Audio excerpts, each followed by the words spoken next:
Hi guys, welcome back to Wellness Wednesday. I hope you're feeling fantastic today. I certainly am. I have some great news to share with you, which many of you already know about, but I'm going to tell you what today's topic is, and it is basically how to deal with scan anxiety, stress or fear around upcoming medical tests, or really any stressful event that's coming up in your life.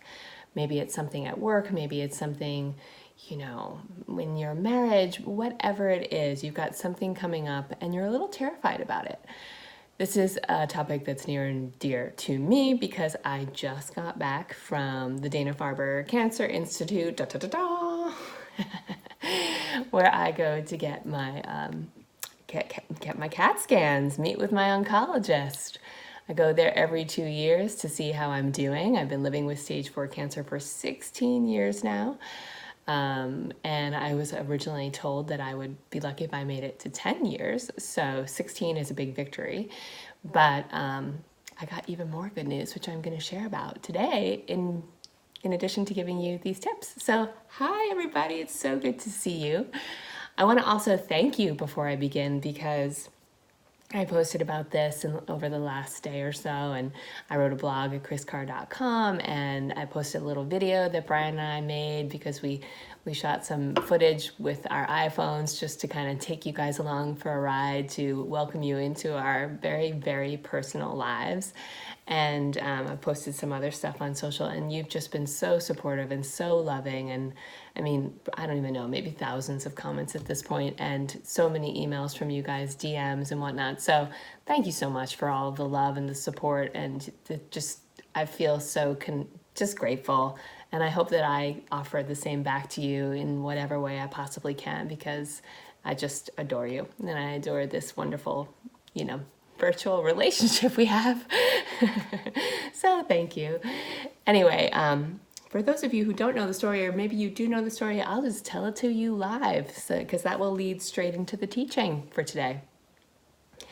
A few weeks back, maybe a month or so ago, we talked about self-care accountability, because I realized that I had totally forgotten that I was overdue for my every 2-year scan. And I shared that my first thought was, darn it, except it wasn't darn it, it was F. I don't have time for this. I don't want to do this right now. I don't want to schlep all the way to Boston, get the hotel, do the thing. I've got so much going on in my life right now. This is super inconvenient. And I realized, thankfully, that that is an affirmation. We say positive things to ourselves, we say negative things to ourselves. All of it is an affirmation and can sometimes attract more of that same energy into our lives. And so I quickly turned the beat around, shared it with you, and I realized that if I were to follow that line of thinking, it would basically be telling myself that I'm not worth it, that my health isn't important, that my life isn't important, that my safety isn't important. And that is not a message I want to share with myself, with you, with anybody. So we talked about it, as we always do on Wellness Wednesday. And I also encourage you to make your own appointments, because perhaps some of you still are avoiding some stuff that you need to take care of. And let this be your sign. Let this be your sign to go ahead and get those appointments done. Get them over with. You'll feel so much better when it's behind you. So anyway, I made the appointment, and I went last week. I snuck away last week, and I went up to Boston. And one of the things that I didn't share at the time was that I was particularly anxious this time around. And I talk about this on the blog. I've had a lot of years of living with fear, learning how to make peace with fear, learning how to befriend fear, learning how not to catastrophize as part of my spiritual practice. But I had some new symptoms this time out, and these symptoms were very strange or very new to me. I was having some ongoing pain in my rib cage, and I was very concerned about it. I wondered if perhaps my disease had spread to my bones, which is a place that this very rare sarcoma can go. And I also had this little lump right here under my arm, and I was kind of frightened and kind of freaked out about it, because I do have a soft tissue disease. So I thought, could that possibly be another tumor in my arm? No, it couldn't be. Well, what if it is? And all of the stories that then begin to ensue. And so I was a bit worried, and that's when you focus on your tools, coming back to the present moment, coming back into your body, practicing your meditation, your breath work, whatever you need to do to be in the present, because the present is the only real place, it's the only guarantee that we have. And when we're future tripping and totally paralyzed or paranoid, it's very hard to live in our joy, and that's not good for our bodies. That's not good for our well-being. Of course, we want to make the appointment, right? So some of you might be sitting on an ache and a pain for a long time, and it might be hard for you to get out of that place of fear. Well, go ahead and make the appointment and see what's going on. It's better for us to just know so that we can deal with things than to be, in the dark and then living in our fear. That's just a waste of your time, a waste of your life, a waste of my life, and so forth and so on. So anyway, cut to the fact. Well, wait, should I tell you that? No, I won't tell you that piece yet. Some of you know it, but I won't tell you that piece yet. So I'm on my way to Boston, and I'm realizing the anxiety is just mounting. It's getting worse, and I'm using my tools, I'm using my practice, but I'm having a hard time really coming home to myself and feeling like I'm in my body and not just floating around outside of it. And so the day of my actual results, I had my CAT scan, and then we slept over at a hotel room, and then I got my results the next day, and I was just feeling they're not butterflies. I was talking about this on Instagram earlier. They're not butterflies. They're like freaking gassy dragons, just like taking over and clawing around and farting all over my stomach. I don't know. That's what it feels like. I'm just gonna say. And I can't control these gassy ass dragons, and I'm just feeling totally out of sorts. And so I say, okay, you need to just go by yourself. This is not helping you to sit in this waiting room, probably bring everybody's anxiety up with you, right? We're all kind of flipped out that we have to hang out here anyway. This is not the place that you want to have like a little social clutch. So I go into the bathroom and I look in the mirror and I stare right at myself, and I just started to say the words that I know are so self-soothing, and they bring me home, and they make me feel supported and make me feel loved. And they are, I love you, we've got this, no matter what happens, I'm here for you, no matter what he says, we're gonna figure it out, I'm not gonna abandon you, we've got this, we can do this, I love you. Something along those lines. Those are all of the sentiments and then some. And I just keep staring at myself and repeating this over and over and over again, and taking these deep, long breaths until I start to feel my body settle, until I start to feel the nerves calm down. And, I'm thinking this is a public restroom. Maybe somebody else is going to walk in at some point. Great, welcome. I will teach you my practice. Don't worry, there isn't a crazy lady talking to herself in the bathroom. This is actually medicine. But nobody came, oh well. Well, I'm sharing it with you instead. Anyway, so that was part of what I did and what I shared at kriscarr.com. And the other thing that I did was I started to make a list, a little mental list, because I wasn't writing on a pad and paper in the bathroom, a mental list of all the things that are right with me. So when you're sick or you've got a mystery illness, or, you're struggling with mental health, or, people are telling you you're this, that, and the other thing, and you're starting to believe it, it's very easy to have a long list of things that are wrong with you, supposedly. But you know what? You've got so many bits and pieces and parts and pathways, trillions actually, and they're working exceptionally. You're not even thinking about it. You don't have to think about it. That's how exceptional you are and exceptional your body is. It's absolutely miraculous. We know a fraction of how it works. So you're an incredible human being with so much more, oceans more, that's right with you than wrong with you. So you go ahead and you make that list. Think about that list. Think about that. Start to make it on your walks, when you're going to sleep at night, reflecting on all of the parts of you that are working so well. And if you have a chronic illness, or you have cancer like I do, and maybe you've got something going on in your, for me, it's my lungs and my liver. My lungs and my liver are still working exceptionally, even though parts of my lungs and parts of my liver are struggling. Most parts are working exceptionally, and that is such a blessing. But in a world that focuses on what isn't right and is constantly comparing and not celebrating the good, rather judging and pointing out what is bad, supposedly, according to who, it's hard to know. It's hard to have the practice of self-celebration of all that is working. So I don't know what that's going to look like for you. That's what it looks like for me, but I want you to take this idea forward and see how you manifest it and materialize it into your own life. And also for some of you, you've been given maybe you've been given a certain amount of time. Like I said, I was given 10 years in the beginning, or maybe your disease comes with some sort of statistic or number or something like that. Maybe your marriage has some sort of number, X number of marriages like this fail, whatever it is. You can apply this to just about anything, guys. I might be talking about illness, but truly I'm talking about wellness in life. And these are themes and metaphors, perhaps, that you can apply elsewhere. But the truth is that you're not a number. There's nothing about you that's a number.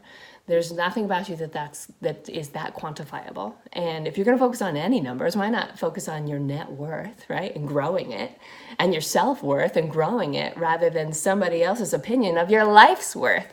That's just a waste of time. So if you're in that place, just let it go. But if you're so focused on that and it's a hard thing for you to shake, holding on to those numbers, then I would just say, if you've been given an exit percentage, then focus on the positive, right? So it's easy to say, well, there's only a 30% chance you'll make it and there's a 70% chance you won't. Well, why can't you be in the 30%? There's only a 50% chance. Well, that's kind of easy. There's a 40% chance, there's a 20% chance, there's a 10%, there's a 5% chance. Well, why can't you be in that 5%? But what do? We focus on the 95%. It's sort of like what happens when people give you a compliment. People can say all the wonderful things to you.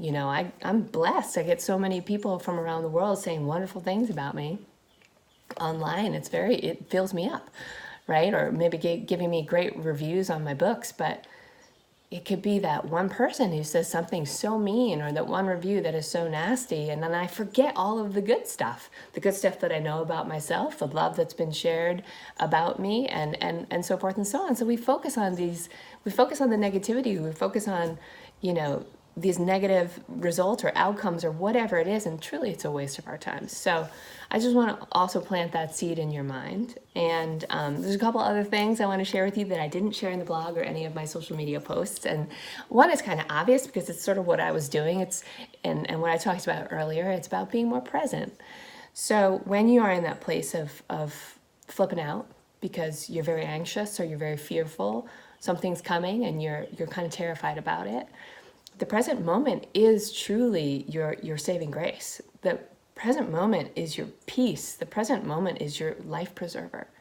And you can come back to it through prayer, through meditation, through breath work, through changing your environment. Like maybe you're getting all frothy and lathered up sitting at your desk, going outside, taking a walk, saying, come back home, come back to yourself. You got this. Come back into your heart. Because ultimately, the present moment means you're connected to your heart, because your heart is the now. But it also, in a world that doesn't celebrate that or teach that or support that or champion that or reinforce that, it's a very foreign thing. So I'm going to encourage us both to continue to explore the exploration of explore the exploration. That's a good one.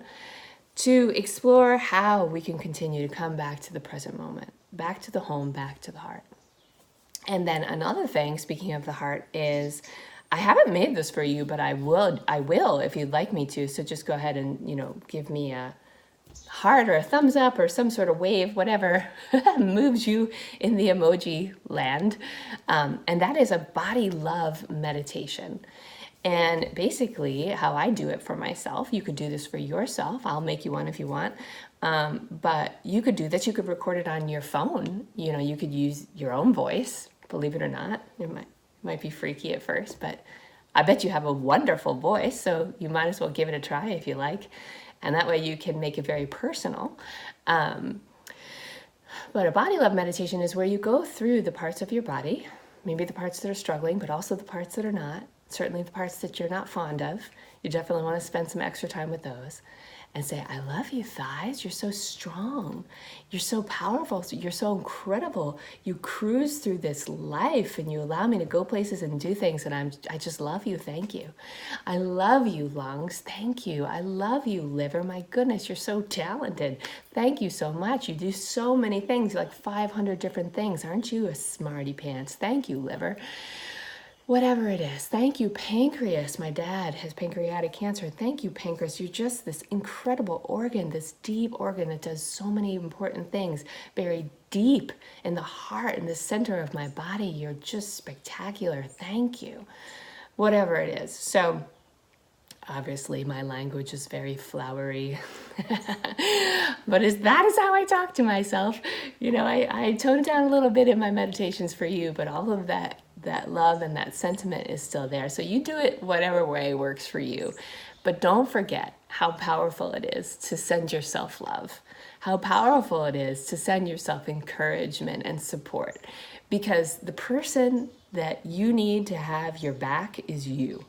We think it's everybody else. We need our teachers to have our backs. We need our parents to have our backs. We need our partners to have our backs. We need our friends to have our backs. That's all wonderful and well and good, and I hope that happens, and sometimes it doesn't. The person that we really need to have our backs is us. When you have your own back, you can do anything. Well, absolutely anything, you know, and the universe, of course, and God always has your back, but you need to have it too, my friends. And that is like the biggest, most powerful piece of medicine that I've learned in this journey. So anyway, those are all my tips for you. Let me give you the rest of the story, and then I will check in and see how you are. So many wonderful comments already. Hi, everybody. I'll check in with you guys in a second, and of course, I'll come back on after our live broadcast. So all of this stuff in the mirror helped me.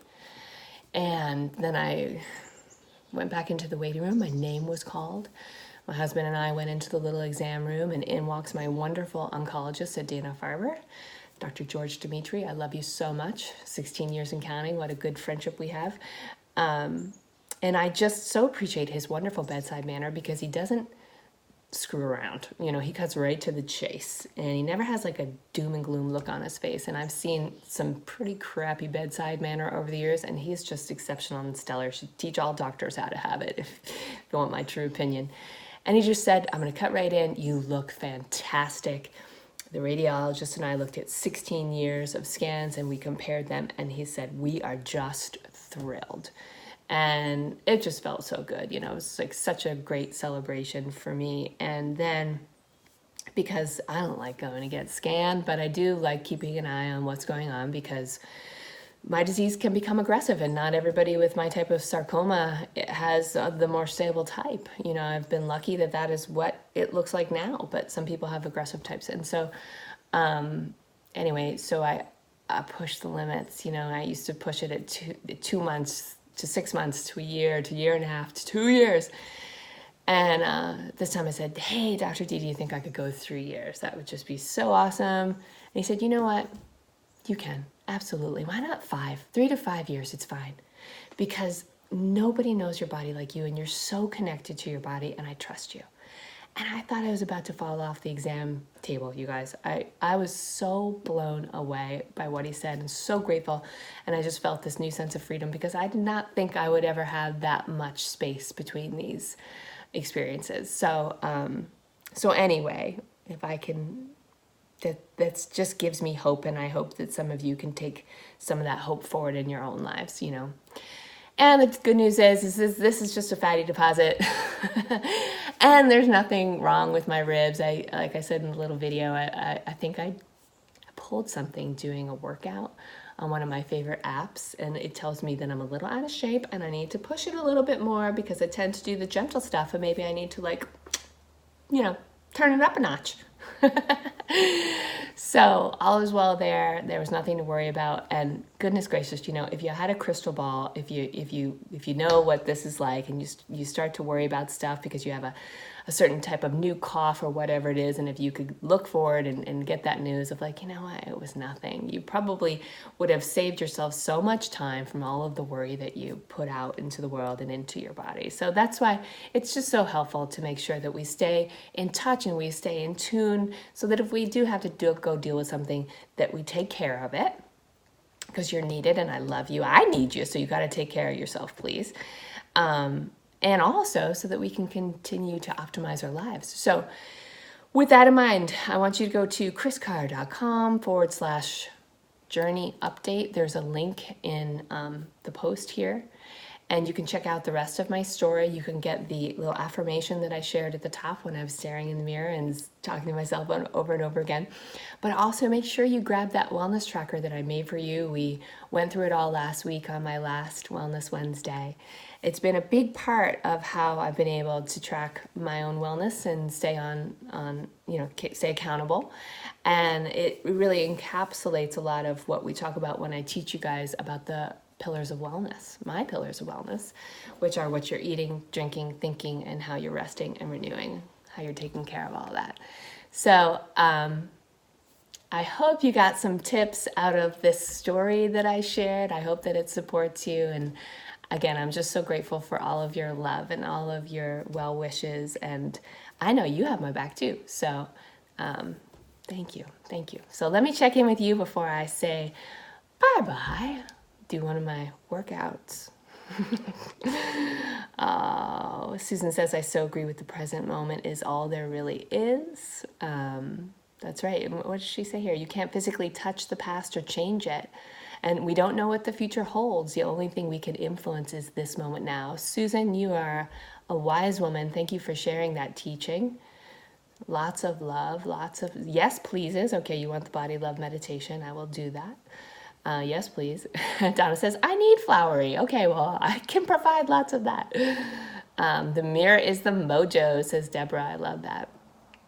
Sending so much love to everyone, Jenny says. Oh, this is great that you guys support each other. That makes me very happy. More love coming my way. So great. I appreciate that. So fantastic. Well, read the comments, guys. Talk to each other, because every week in Wellness Wednesday, Mike, thank you so much, honey. I appreciate that. Hi, Lane. You're a blessing in my life too, honey. I just adore you. Talk to each other in these comments too, because there's so much great wisdom that is shared each week here, and you'll get a lot from each other. So talk to me, talk to each other, and have a blessed week. You spectacular human, you. I'll see you next time, okay? Mwah! Bye.